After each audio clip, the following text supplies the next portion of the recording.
আমি আপনাদের এই সব ঝগড়ার মধ্যে এটা বলতে পারবো না, তার কারণে যতক্ষণ না অনুচিত হবে।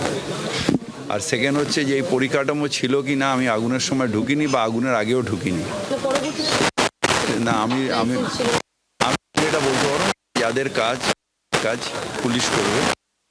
তবে একটা জিনিস আপনাদের বলতে পারি, আইনের ঊর্ধ্বে কেউ নয়, আইনের মতন ব্যবস্থা করবে এবং যেই অন্যায় করুক না কেন এই করা যাবে না।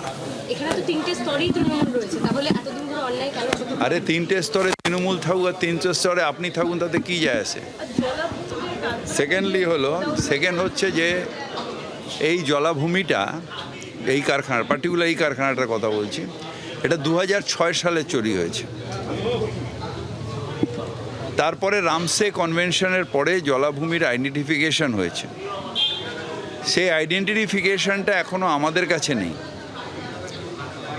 কিন্তু ন্যাচারালি আমাদের এনভায়রনমেন্ট ডিপার্টমেন্ট বলতে পারবেন যে এই ওই কী বলো ওটাকে, এলাকা বিন্যাস করে কতটা জলাভূমি, সেটা একমাত্র এনভায়রনমেন্ট ডিপার্টমেন্ট বলতে পারবে, আমি বলতে পারবো না।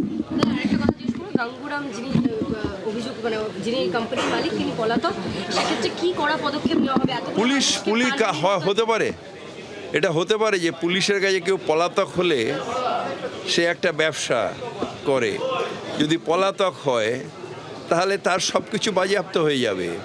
পুলিশের খাতায় কখনো কেউ পালিয়ে গিয়ে কেউ আইন থেকে রক্ষা পায় আজ পর্যন্ত?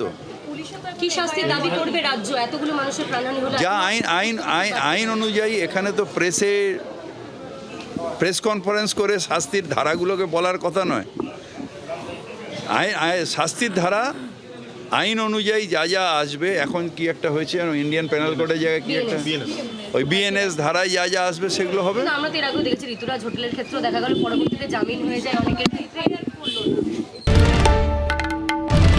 বাংলার আওয়াজ, বাঙালির আবেগ, জি 24 ঘন্টা।